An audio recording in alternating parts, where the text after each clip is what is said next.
Hey y'all, so there's all these accounts raising awareness for autism, Asperger's, on and on, whatever else. I'm gonna raise awareness for hearing loss. So a little bit about our background and how we first discovered this. As you all probably know, when a newborn is in the hospital before they leave, they give them a hearing test.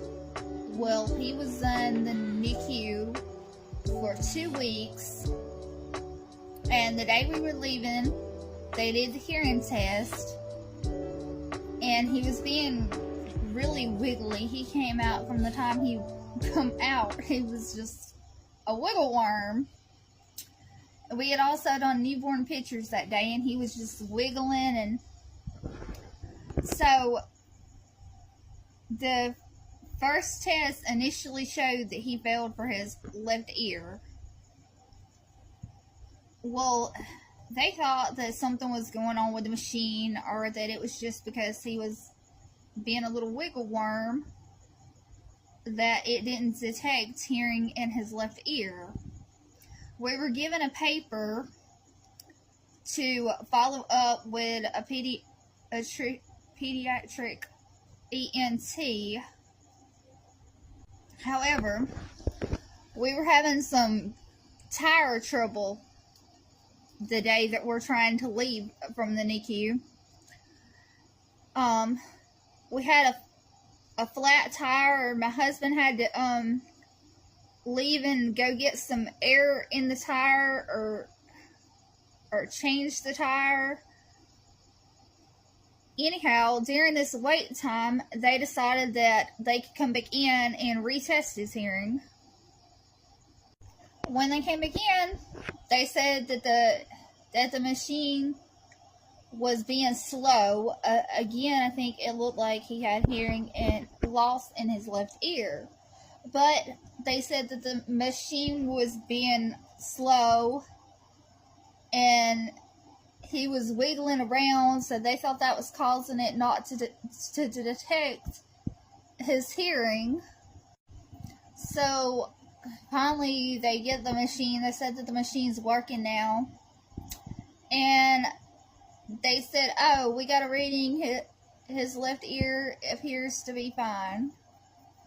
We think that the machine was just being slow and he was wiggling around, which caused it to initially show that he failed the left ear.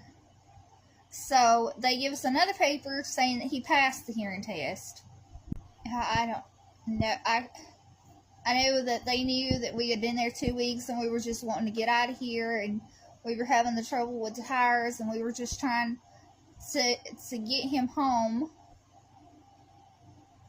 And maybe they wanted it to show that he didn't have no hearing loss, and so they said the machine was slow or whatever. But I believe that the first reading that said that his left ear failed was accurate.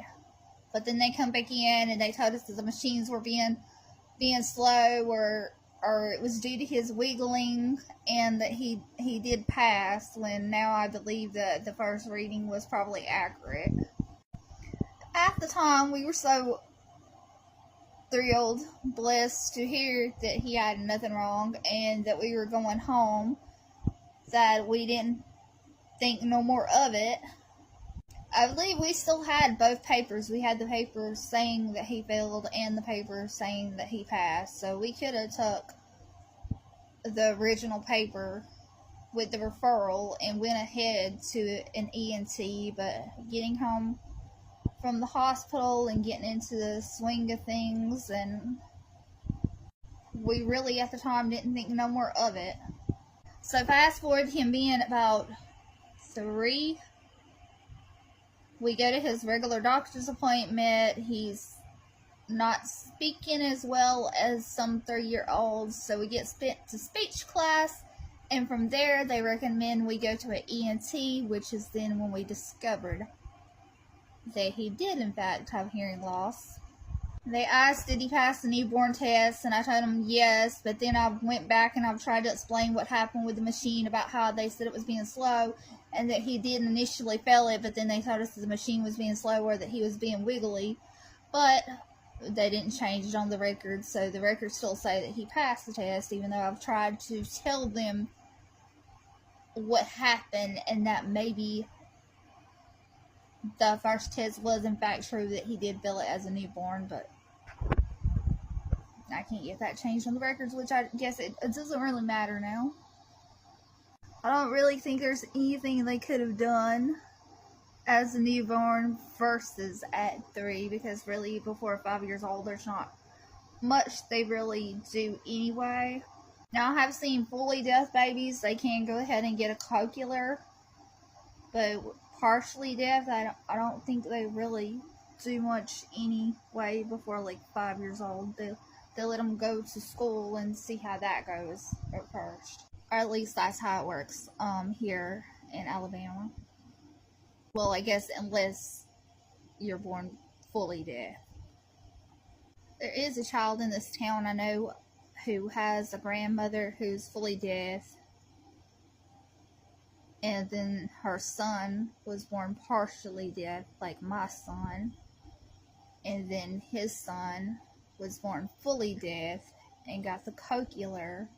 I believe he got it probably around 1-2 years old. I don't know much more about their story. But anyhow, that's our story of how we found out. And I just thought I would share here to raise awareness like other parents do for whatever their child has going on. So if your child has speech delay, it could be autism, but it could also be a hearing loss. So you might want to go get their ears checked if they have any speech delays. Part 2 on how I discovered that my child has a hearing loss. June 24th, he turned 3 years old. On July 6th, about a week or so after his 3rd birthday, he had his 3-year checkup. At this checkup appointment, the doctor said that his tongue looked a little long. Well, when his dad was little, he had actually had his tongue clipped because they said it was long. And I believe when he was a newborn in the NICU, we had mentioned this about how his dad had his tongue clipped and about how he had some kidney issues, and they said this was stuff that they couldn't tell if he had or it was going to be a problem for him until he was a little older. Be aware, I am one of those people who make a TikTok and stop the video a dozen times to think of what I'm going to say next. If that bothers you, click off. But back to the story, they said that they wouldn't be able to tell until he was a little bit older.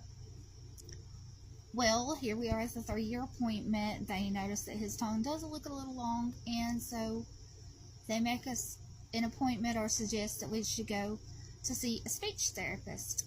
Well, we have this new wellness center. At the time it was new, it was brand new. This new wellness center that has a gym and therapy sessions, and speech therapy was one of the new things offered there. So we get set up to go to the speech appointment. Prior to this, I had felt like he was a little behind other 3-year-olds on speaking and putting sentences together.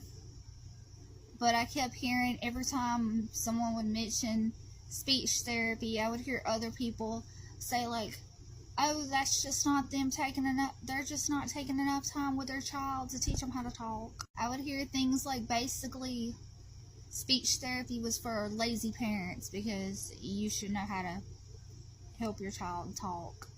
So I was a little reluctant to make a speech therapy appointment until the doctor suggested it when he was 3.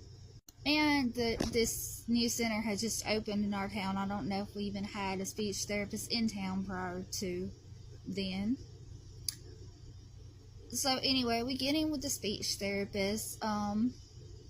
They're worried that his L's, him pronouncing his L's, and they wanted him to learn to make sentences. From there, I think the speech therapist also says something about his tongue. She recommends that sometimes speech delays can be caused by hearing loss. So this is when it first clicks that he could have a hearing loss, or it could be due to any kind of issue with the ear. So she suggests that we go to an ENT. So we get the appointment set up with the ENT, and the ENT was also going to look at his tongue, and he did decide that his tongue was long and that he needed the clip surgery.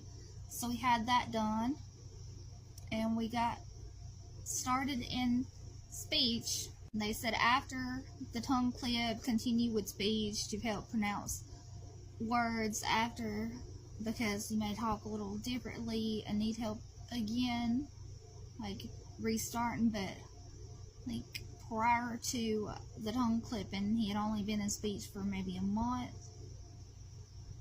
But that's the story of how we first got an appointment with the ENT and discovered that he had a hearing loss. So again, raising awareness here. If your child is struggling to talk, one of the main things people usually first think of is autism. But if your child isn't showing any other symptoms of it being autism, it could be something to do with their ears.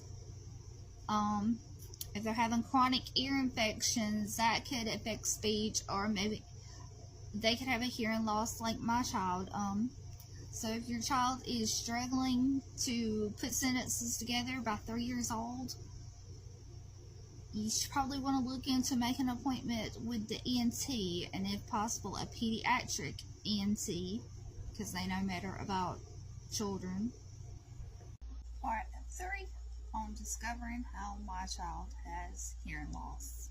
So on July 6th, he went to his appointment for his 3-year checkup, and they said for him to go to speech class because he was a little behind on what a 3-year-old should be speaking, and they thought his tongue may be long, but she said that they didn't really do the tongue clip surgery anymore because kids had their tongues bleeding more than it should. But he later got that surgery. Go back and watch the previous video, part 2, for the story on that. So, July 20th, 2022, we had our speech therapy. And then on July 22nd, 2 days later, we had his first ENT appointment. Here, the dates aren't making sense in my mind. It seemed like there was something else that went on. If he had his appointment July 6th, and we got the referral for speech therapy, and we got in on July 20th, and they suggested going to an ENT. I'm not sure how we had an ENT appointment 2 days later. In my mind, I remember us having to go back to the regular doctor, I believe, or calling them or something to get a referral for the ENT. I was looking back at my Facebook post trying to get the dates right in my head of when all this happened. My brother's really good with dates and history, and I try to keep stuff I like to remember correctly. But I don't know with this. Seems like maybe we had another speech, our first speech session before July 20th. I don't know, maybe I just didn't post to Facebook because I was afraid of judgment about going to speech, because at the time I felt like people thought that if you went to speech class that you should be able to, especially if you're a stay-at-home mom, you should be able to teach your child to talk. I guess I felt like I was going to get judgment on Facebook, so I probably didn't post about it. Is the reason that I can't find nothing to jog my memory about the dates. But the dates really don't matter. They did good at the first speech therapy. Here's my post I made. The new Bib Wellness Center is nice. We took a little tour around it after our speech class. Isaac received his repetitive and non-verbal communication skills down. We're working on stimulating his expressive skills to form 3 to 4 word sentences. And he did like some little games, as you can see in the picture. This was little games that he played to get him to try to talk, to tell the colors or the shapes. Speech therapy is basically playing games to get the child to communicate while playing a game. It's different than what I thought it would be. I kind of knew what speech therapy was because I'd watched some videos on YouTube, but I wasn't for sure. But it's basically just playing games, and we were very involved as parents in helping with this. The comments about lazy parenting that came from some, I realized that you are a part of this and helping your child learn. This was a post I made about his appointment, and then we got recommended for the speech. Okay, I guess we went for the speech evaluation, and then July 20th would have been our first speech class. At some point in between here, I guess we got the recommendation to go to the ENT and got back with the regular doctor and got the referral and everything. At the ENT appointment, we learned that he had some blockage in his ears, and Dr. Lake thought it would be good to put tubes into his ears. I'm sorry if I stopped the video. I'm one of those who stopped the video to think about what I'm saying. That while you click off. From there, we got the tubes on August 16th, and then we went back August 30th was our second visit with Dr. Lake, and his left ear failed the audio test again, but the tubes look good. From there, they got him an appointment at the Tuscaloosa Speech and Hearing Center on September 15th to do an audiology test. I think at first they were going to send us to Birmingham, but then they got us in Tuscaloosa for a ABR, a barrier test. It's the kind of test that they do on kids who aren't talking yet to be able to communicate if they're hearing or not. It's a test basically where they play some games.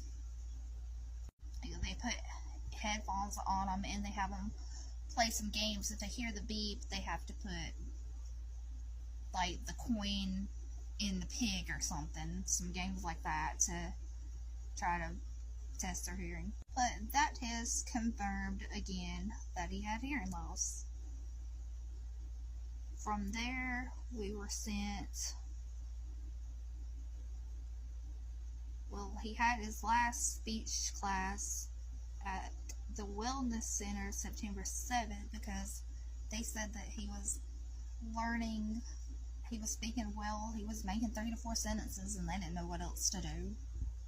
After that, we got an appointment for our first appointment at the children's audiology because the Tuscaloosa one said that with children hearing loss, they couldn't bother test for a child, I guess, that young, so they wanted us to go to Children's Hospital, which I believe we were going to be recommended there to begin with, but then they sent us to Tuscaloosa. So September 26th, we had our first appointment at Children's South in Birmingham, Alabama. The diagnosis was profound, rising to moderately severe hearing loss, and we were referred to check his vision because vision can go with hearing loss. From there, we got an eye appointment in October on the 11th, and then the 25th, we were sent to Children's again, and more tests were ran, and it was again that he had severe hearing loss. We missed a speech therapy due to fever. I have wrote down, but I guess they had us go back to the speech therapy, even though we had our last speech class. Then in January of 2023, we had a 3-month appointment, and they said that his nasal and sound quality was, it just wasn't good. Hearing aids were not recommended yet. We were to return in 6 months. February, they got us back into speech therapy again. February, we also went to Birmingham for a speech and language evaluation there. And they said to just continue with the speech therapy in our town and look into getting into speech therapy at the school. Fast forward to March 28th of 2023, we finally get that surgery for the tongue clip. The tongue clipping, or the fact of him having a long tongue, had been mentioned at the appointment in July of 2022, but it was all the way in March before the ENT decided that he should in fact have the tongue clip surgery 7 months later. Fast forward to today. Next week we have another surgery, this time for a hole in the left ear. So I'm trying to do educational videos on this channel about hearing loss. On Wednesday we had our 4th surgery since discovering this hearing loss. He's had tubes in his ears. Well, hernia surgery, but that was not related to the hearing loss. The tongue clip, which they wanted that clip to see if it would make his speech better. So tubes, a hernia operation, and the tongue surgery. And now he had a tympanoplasty in the left ear. And he was instructed to keep behind his incision dry for 7 to 10 days, but he ended up not having an incision. They were able to go into the ear and fix it without making an incision behind the ear. This surgery was for a busted eardrum. We don't even know how the eardrum got busted. Well, not a busted eardrum, a hole in the ear. We have no clue how he would have got a hole in his ear, but this was surgery to repair that, and hopefully it will help his hearing. He's not supposed to have any water in his ear canal for 3 weeks. No strenuous activity. He went back to school today. And they have him outside, but he's just walk up the track or sit in the shade. Because he's not allowed to play with the other kids for 3 weeks. And then after the 3-week appointment, he has to have ear drops. And then after that, he resumed regular activity. And then we have a post-op appointment 9 weeks after the surgery and start ear drops at 3 weeks. And this was the healing surgery to bring back his hearing in that ear. If you believe in prayer, pray that this was God's way of healing his left ear, the hearing loss, and that his hearing will be restored.